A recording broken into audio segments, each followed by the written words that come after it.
Assalamualaikum warahmatullahi wabarakatuh kepada anak-anak yang telah memilih UTHM sebagai pilihan, anak-anak, dan juga tahniah juga kepada ibu bapa, kepada yang telah memberi kepercayaan kepada UTHM untuk menjadi sebagai institusi pendidikan bagi pembangunan akademik dan juga asasiah anak-anak, tuan-tuan dan puan-puan.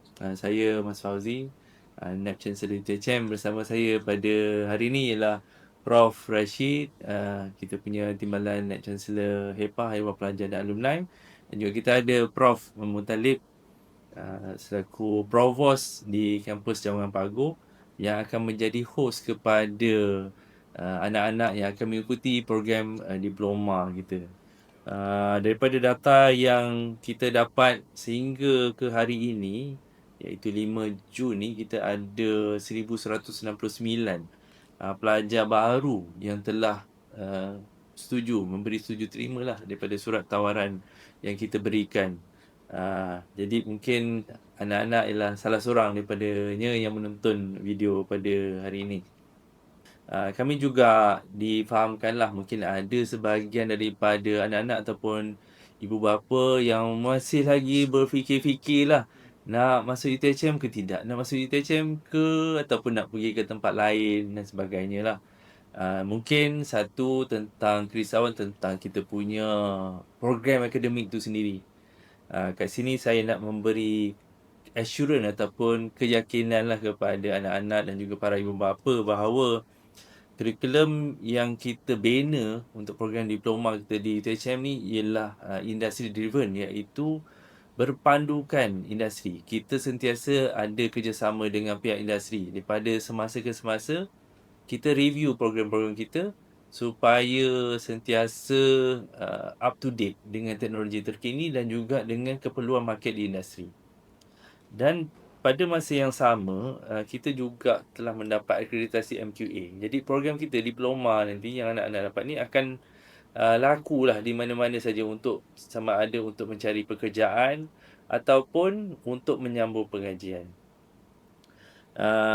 Tentang kerja pula selepas diploma, apa nak buat kan? Sekiranya anak-anak ambil diploma sini, anak-anak nanti akan ada dua pilihan apabila dah habis, iaitu yang pertamanya boleh bekerja ataupun boleh menyambung pengajian di mana-mana universiti awam, di universiti swasta ataupun di UTHM sendiri. So sekiranya anak-anak masih sayang ke UTHM selepas itu, harapnya begitulah bolehlah sambung dan kita akan bagi special, iaitu kredit transfer. Jadi ini apabila anak-anak nanti sambung pengajian ke peringkat ijazah, boleh dapat pengecualian kredit bagi beberapa subjek sehingga ke 30%.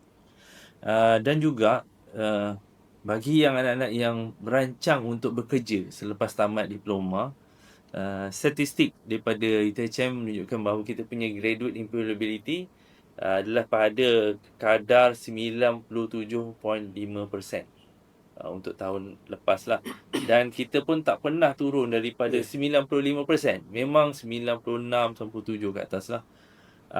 Dan juga untuk makluman ibu bapa dan juga anak-anak bahawa UTHM ni adalah sebahagian daripada projek bersama Kerajaan Johor yang telah menubuhkan JTDC, iaitu Johor Talent Development Council, JTDC, yang mensasarkan pada tahun 2030 akan ada 100,000 graduan yang akan menerima gaji premium, iaitu bernilai lebih 3,000 ke atas. Ini bukan janji kosong saja. Inilah melalui tindakan yang memang setiap bulan kita buat bersama dengan Yang Amat Berhormat Menteri Besar Johor dengan JTDC, sentiasa dipantau dari segi pembangunan ekonomi, dari segi pelaburan-pelaburan yang masuk ke Johor. Dan peranan kami di UTHM ni ialah untuk memastikan bahawa workforce ataupun sumber manusia bersedia untuk menerima investor daripada luar ni untuk bekerja di industri yang akan masuk ni.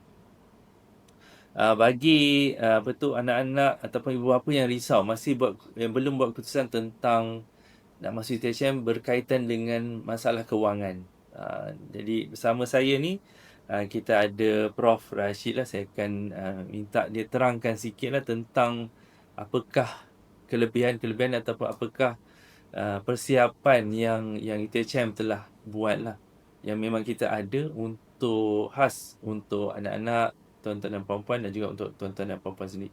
Silakan Prof Rashid. Baik, Bismillahirrahmanirrahim. Assalamualaikum warahmatullahi wabarakatuh.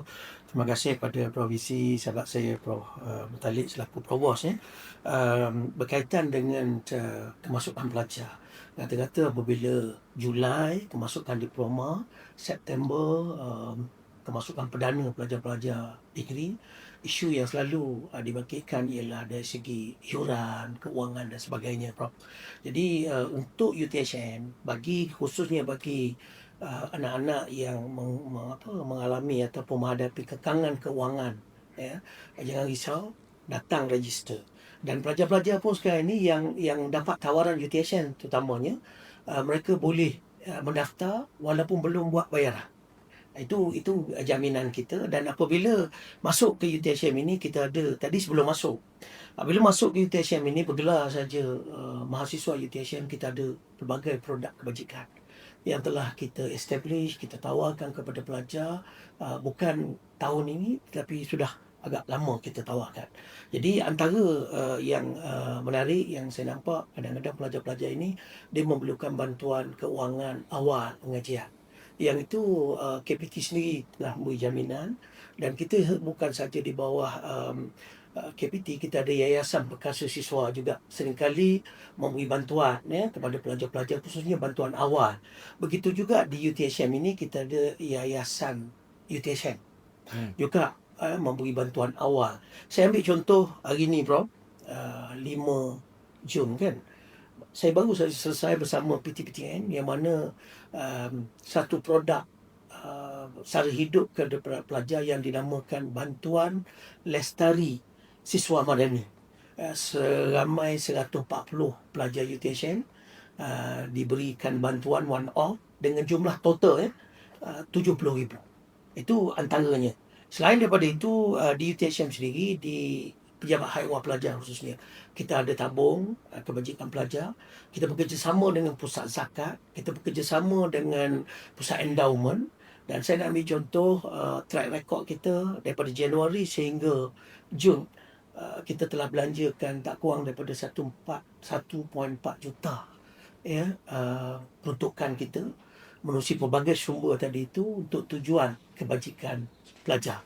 Jadi jangan risau dari sebab itu. InsyaAllah kita bersama-sama dengan konsep co-manage bersama dengan pelajar-pelajar, dengan LPP dan juga ekosistem kita, staff juga menyumbang dalam bentuk endowment, potongan gaji dan sebagainya, dan insyaAllah kita dapat membantu pelajar-pelajar. Bagi pelajar-pelajar yang tahun 1, tahun 2, kalau di Paguh, kesemuanya akan menginap dalam asrama.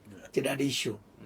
Dan di kampus Pahit Raja juga, yang terbaru kita dah dapat 2 lagi, Prof, kemudahan asrama. InsyaAllah akan bermula September ini, tambahan asrama yang kita menyewa dengan pihak luar, dan sudah pasti ini satu bentuk kemudahan yang diperlukan oleh pelajar dan membantu pelajar-pelajar tadi dari aspek penginapan.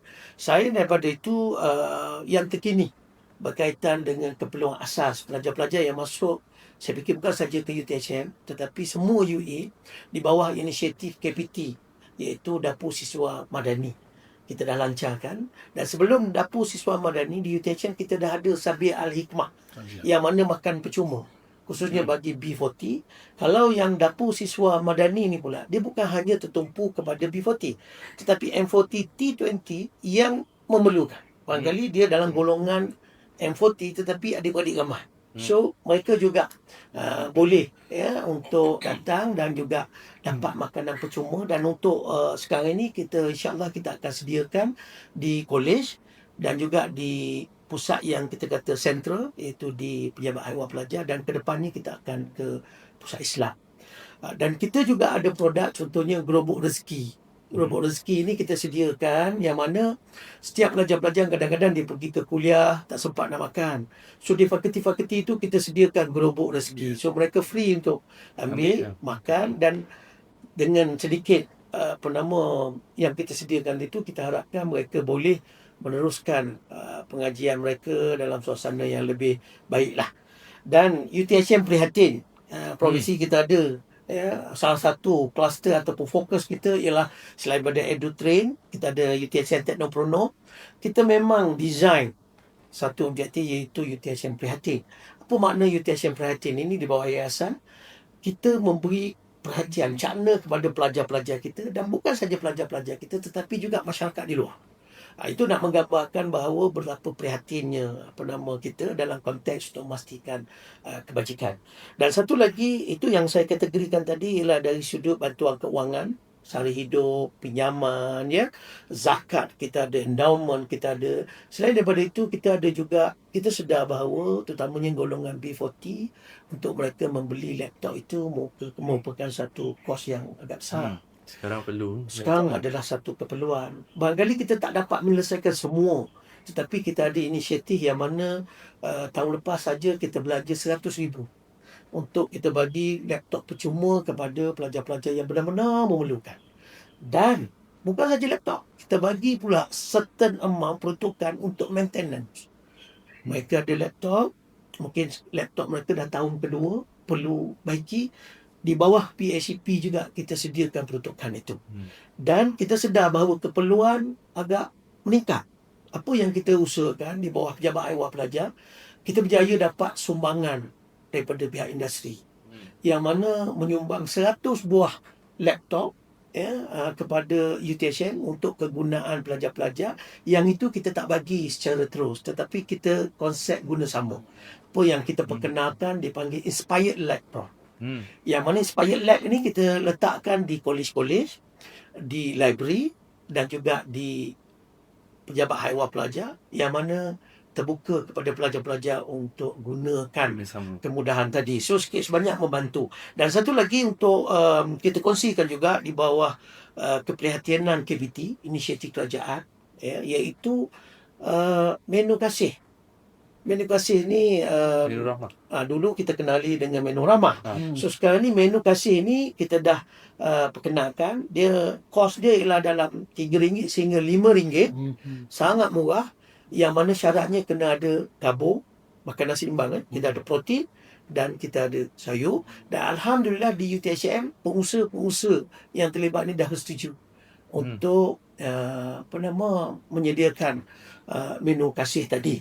Dan Prof, kita juga maklum bahawa pelajar-pelajar B40 antara yang ramai, dan dalam mereka mengejar segulung ijazah di universiti untuk dapat ilmu, kita di bawah inisiatif kerajaan juga menyediakan peluang-peluang pekerjaan sambilan, iaitu di bawah apa yang kita panggil job on campus.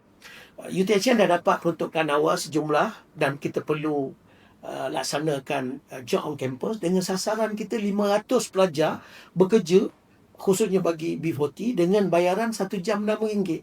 So ini Prof, saya fikir konsep learn and earn, belajar dan juga didapat pendapatan, dan sudah pasti saya fikir sangat membantu pelajar-pelajar yang memerlukan.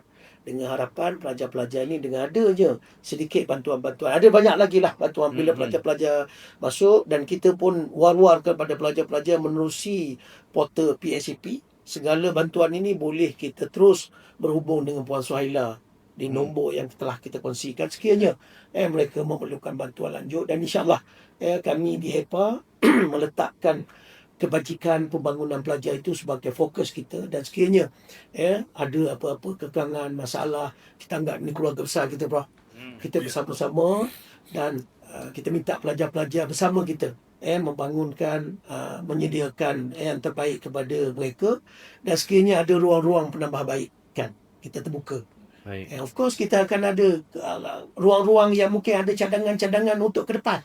So kita sentiasa mendengar, terbuka, dan kita cadangkan penambahbaikan itu. Jadi saya ingat itu antara inisiatif, dan sudah pasti kita mengambil kesempatan ini mengucapkan banyak terima kasih kepada KBT, kepada Yang Berhormat Menteri, Datuk KP, dan seluruh warga KPT termasuk Yayasan Perkasa yang sentiasa bersama kita. Saya ada beberapa kes, pengalaman saya sendiri. Sebelum ini pelajar yang kita kata dalam kalangan B40 yang asalnya agak reluctant nak sambung disebabkan kekangan keuangan, dan program itu program yang agak bagus, iaitu aeronautik. So tim saya sendiri kami pergi. Ini yang sudahlah. Dan akhirnya kita bawa pelajar ni masuk. Dan sekarang ni mereka tak silap saya dah berada dalam tahun 2. Begitu juga pernah kita ke Kota Baru, Kelantan, santuni pelajar-pelajar kita, dan banyaklah. Saya fikir tidak ada isu yang kita lah UTHN ni tidak memberi bantuan, ataupun kita sentiasa meletakkan kita meletakkan kebajikan, dan juga kita memastikan pelajar-pelajar yang dapat tawaran ini mereka dapat akses untuk sambung belajar ke UTHN Prof. Itu sikit lah. Terima kasih. Terima kasih Prof Rashid. Jadi anak-anak dan ibu bapa, sebenarnya kerisauan tu saya faham, memang ada. Saya pun ada anak juga. Kami pun ada anak-anak juga yang sedang belajar. Jadi kami faham situasi dia. Kami ada empati lah. InsyaAllah kita akan sentiasa membantu anak-anak, tuan-tuan dan puan-puan, supaya diorang terutama semasa belajar tu mesti dalam keadaan selamat dan mesti dalam keadaan kondusif. Dan juga selain daripada yang disebutkan oleh Tuan Sri Prof Rashid tadi, kita juga ada banyak program-program yang sihat untuk pelajar ni. Kita nak membentuk sasiah pelajar ni kan, dari segi kita ada program GRID, kita ada global, resilient, inovatif, trustworthy dan juga talent ni. Memang kita selain daripada kita nak anak-anak just pandai saja, kita nak terapkan juga pembentukan sasiah. Kita nak dia jadi insan yang berguna, yang boleh membina negara satu masa nanti. Dan di samping itu, UTHM juga berpegang kepada hala tuju, iaitu Global Technopreneur University 2030. Jadi pelajar-pelajar ni kita faham dengan keadaan market yang sekarang ni semakin sukar. Mungkin ada yang sukar mencari pekerjaan disebabkan faktor industri, faktor market yang ada. Jadi kita persiapkan semua pelajar-pelajar kita dengan perubahan minda, iaitu penerapan minda keusahawanan. Seperti yang Prof Rashid sebut tadi, kita ada job on campus lah. Pelajar masih boleh bekerja secara part time. Dan juga kita ada syarikat pemula pelajar. Kita akan bantulah pelajar ni sampailah dia boleh berjaya, boleh berdiri sendiri. Jadi untuk yang masih berfikir-fikir nak daftar tu, ada masalah ke apa ke, bolehlah hubungi talian kami lah di Pusat Pengurusan Akademik sekiranya ada masalah untuk pembayaran dan sebagainya ke apa ke tentang isu pendaftaran lah yang sebelum 12 Jun ni ya. Jadi kemudian sekarang kita akan serahkan kepada, kita dengar daripada Provost sendiri. Dia yang akan menguruskan kemasukan ataupun pendaftaran asrama nanti pada 12 Julai 2026. 12 Julai nanti tuan-tuan dan puan-puan akan ramai-ramailah hantar anak-anak tuan-tuan dan puan-puan. Ada setakat ni 1169 yang dah setuju ni. Kita tanya ni Provost kita, macam mana persiapan yang kita buat.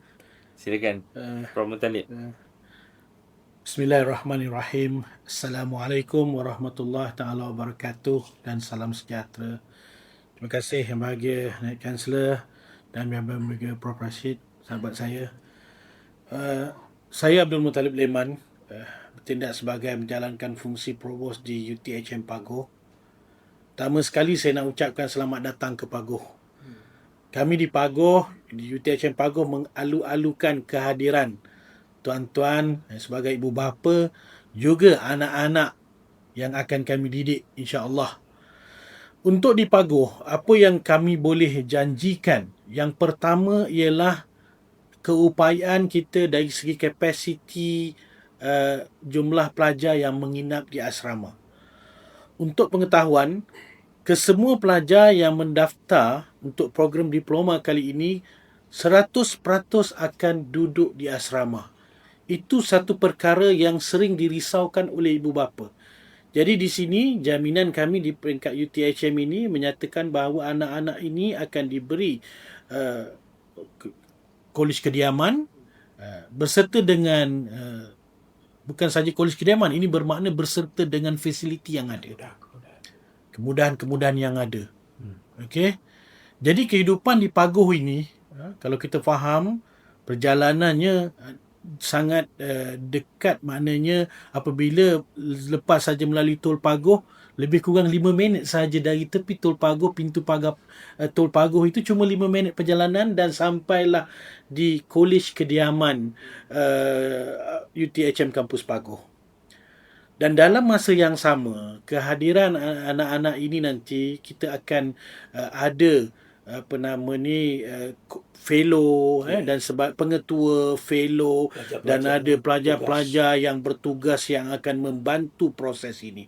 1169 kami mengalu-alukan kesemuanya dan kami telah aturkan, telah merancang, mengatur program agar proses pendaftaran itu tidak mengambil masa yang begitu panjang.